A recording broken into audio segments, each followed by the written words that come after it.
और तुम्हारा साम्राज्य दोनों मिट जाएगा। ध्रुव के पास विदुर की शर्त मानने के सिवाय कोई रास्ता नहीं था। ध्रुव कुछ पल के लिए रुका और हिचकिचाते हुए विदुर को हाँ कह दिया। तुम्हें फिर से सुपर योद्धा बनना है तो मैं तुम्हें एक ऐसी दवा बनाकर दूंगा जिससे तुम कम समय में अपनी शक्तियां हासिल कर सकते हो और फिर से एकलव्य बन सकते हो। लेकिन उसके लिए तुम्हें चाहिए एक ऐसा फूल जो मिलेगा सिर्फ अबाबा शहर में। इस शहर के साथ ही एक तिलस्मी जंगल है जिसमें एक गुफा है और उसी गुफा में है वो तिलस्मी फूल। लेकिन ध्यान रहे, गुफा में तुम्हें कुछ ऐसा मिलेगा जिसके सामने तुम्हें अपने हथियार भी डालने पड़ सकते हैं। मार्कस, पृथ्वी से अलग एक ऐसी खूबसूरत दुनिया जहाँ के लोगों के पास जादू तो नहीं लेकिन उससे भी बढ़कर शक्तियों का खजाना था, जिसके जरिए यहाँ हर कोई मार्कस पर अपनी हुकूमत चाहता था। यहाँ जो सबसे शक्तिशाली होता था वो कानून बनाता था और कमजोरों को उस कानून को मानना पड़ता था। मार्कस पर ओहान साम्राज्य सबसे मशहूर और ताकतवर था, जहाँ शौर्य दल के लीडर का बेटा ध्रुव सिर्फ 11 साल की उम्र में सबसे शक्तिशाली योद्धा बन गया था। लेकिन पिछले 3 साल से उसकी शक्तियाँ कहीं खोती जा रही थी, जिस वक्त से हर कोई उसे बेकार और नकारा समझने लगा। यहाँ तक कि उसकी मंगेतर लारा ने भी उसका साथ छोड़ दिया था। लारा भरी सभा में ध्रुव को बेइज्जत करते करते उसके खानदान तक पहुँच गई और ध्रुव के पिता अरेंद्र को देखकर बोली, महाराज अरेंद्र, क्या यही है वो आपका पराक्रमी बेटा? क्या यही है वो चमत्कारी बच्चा जिसकी तारीफें करते आप थकते नहीं थे? लेकिन अफसोस महाराज, मुझे तो ये किसी भी तरह से आपका बेटा नहीं लगता। लारा, अपनी मर्यादा मत भूलो, तुम इस घर की होने वाली बहू हो। इसी बीच वहाँ मौजूद ध्रुव की सबसे अच्छी बचपन की दोस्त इरा लारा को देखते हुए बोली, महाराज, लारा को अपनी खूबसूरती और ताकत का बड़ा घमंड है। दिखावा और जहर दोनों कूट कूट कर भरे हैं इसमें। इसे दूसरों को नीचा दिखाने के सिवा आता ही क्या है? इरा की आवाज सुनते ही लारा ने फटाक से जवाब दिया, मैं तुम्हारे मुंह नहीं लगना चाहती, क्योंकि जिसके ना खानदान का पता है और ना ही खून का, ऐसी बदजात लड़की की लारा के सामने औकात ही क्या है? लारा की बेहुदा बातें और उसके मुंह से निकल रहे जहरीले शब्दों को सुनकर ध्रुव चिल्लाकर बोला, लारा बस, बहुत हुआ। आखिर चाहती क्या हो तुम? चिल्लाओ मत, मैं सिर्फ तुम्हारे और मेरे बीच तय किए गए इस बेकार रिश्ते से आजादी चाहती हूँ। मैं ये रिश्ता तोड़ने ही यहाँ आई हूँ। अगर तुम्हारी यही मर्जी है तो ठीक है, मैं तुमसे एक रात की शादी करूँगा और फिर ये। खबरदार ध्रुव, तुम इतनी घटिया सोच रखते हो। कौन एक दिन के लिए भी तुम्हारी पत्नी बनेगी? लेकिन तभी इरा ने एक बार फिर लारा को टोकते हुए कहा, ठीक ही तो कहा ध्रुव ने। वैसे तो तुम एक रात की दुल्हन बनने के लायक भी नहीं हो, लेकिन अगर ध्रुव तुम्हें एक रात की शादी करने का मौका दे रहा है तो इसमें इतना भड़कने की क्या जरूरत है? अपनी हद में रहो इरा। हद में तो तू रह लारा। अपनी ताकत का तुझे इतना ही घमंड है तो बाहर आ, देख लेते हैं कौन किस पर भारी पड़ता है। इतना कहते ही दोनों हसीनाएं भिड़ने लगी, लेकिन ध्रुव ने इरा को रुकने का इशारा किया। वहीं लारा इसी मौके की तलाश में थी। उसने ध्रुव की ओर देखते हुए कहा, कब तक औरतों के पीछे छुपते रहोगे ध्रुव? तुम्हारी इन्हीं हरकतों की वजह से मैंने तुमसे ये रिश्ता तोड़ने का मन बनाया है, बस अब और नहीं। इतना कहने के बाद लारा ध्रुव के सामने एक चुनौती रख देती है। ध्रुव, मैं तुम्हें 3 साल देती हूँ।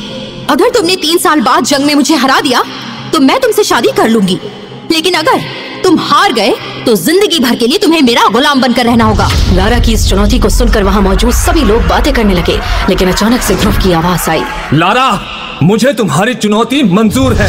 लारा गुस्से में पैर पटकते हुए वहाँ से चली गई। वहाँ मौजूद इरा अंदर ही अंदर इस बात से खुश थी कि लारा जैसी घमंडी लड़की अब ध्रुव की जिंदगी से दूर हो गई थी। दूसरी तरफ ध्रुव अब अपनी हर हार का जवाब ढूंढना चाहता था। ध्रुव किसी बात की परवाह किए बिना विदुर की मदद से अबाबा पहुँच गया था। अबाबा पहुँचने पर ध्रुव का सामना कुछ योद्धाओं से हुआ। अरे भाई, तुम्हें पता नहीं उस जंगल में ही रहती है वो खतरनाक नागिन। नागिन? क्या बकवास कर रहा है ये? हाँ भाई, सही कह रहा है ये। उस जंगल में आज तक जो भी गया वापस नहीं लौटा। देखो, मैं नहीं मानता। वैसे भी वो जंगल तिलस्मी जानवरों से भरा हुआ है। एक नागिन मिल भी गई तो क्या फर्क पड़ता है? भाई, तिलस्मी जानवरों से तो हम भी निपट लेते हैं, लेकिन उस नागिन का सामना करना मौत को दावत देना है। ये योद्धा ध्रुव को जिस जादुई जंगल में जाने से रोक रहे थे वो एक ऐसा खौफनाक जंगल था जहाँ कोई भी जाना नहीं चाहता था, लेकिन ध्रुव के लिए उस गुफा में जाना बेहद जरूरी था। ध्रुव बिना किसी डर के जंगल की तरफ निकल गया। थोड़ी दूर जाने पर उसे एक बड़ी सी गुफा नजर आई।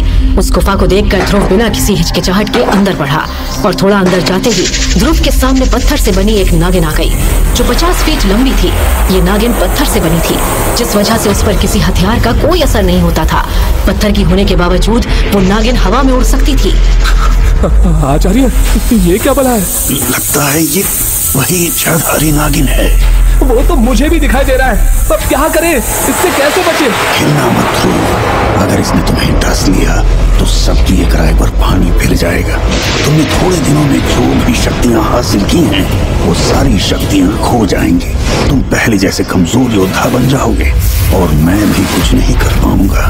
आचार्य विदुर उस नागिन के बारे में ध्रुव को बता ही रहे थे कि तभी वो पथरीली नागिन एक खूबसूरत लड़की में बदल गई और उस नागिन ने ध्रुव के चेहरे पर हाथ फेरते हुए कहा, तुम वही मैसेडोरिया वाले ध्रुव हो ना, जिसे उसी की होने वाली बीवी लारा ने ठुकरा दिया?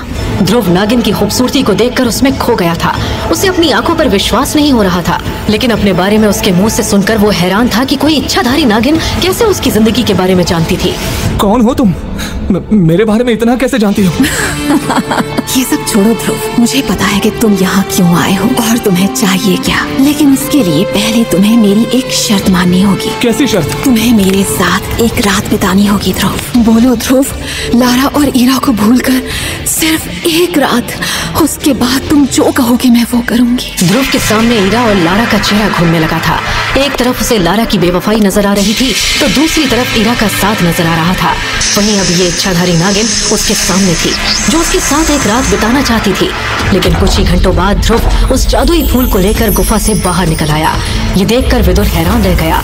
ये तुमने कैसे किया ध्रुव? आप ये फूल लीजिए और जल्दी से मुझे जादुई दवाई बनाकर दीजिए आचार्य। 3 साल बाद मुझे लारा से भी मुकाबला करना है। इतना कहते ही विदुर और ध्रुव वापस महल लौट आए और देखते ही देखते विदुर ने ध्रुव को एक ऐसी जादुई दवा बनाकर दी जिसे पीते ही ध्रुव दर्द के मारे जोर जोर से चिल्लाने लगा। ध्रुव विदुर से मदद की गुहार लगाता रहा, लेकिन विदुर उसे देखकर जोर जोर से हंसता रहा और कुछ पल बाद ध्रुव वही बेहोश हो गया। तभी विदुर ने कहा, अब शुरू होगा असली खेल। ऐसा क्या हुआ ध्रुव के साथ कि वो बेहोश हो गया? कैसे मिला ध्रुव को जादुई फूल? क्यों रखी थी उस नागिन ने ध्रुव के सामने एक रात बिताने की शर्त? किस कीमत की बात कर रहा था विदुर? और क्या ध्रुव हासिल कर पाएगा अपनी खोई हुई शक्तियाँ? क्या वो लारा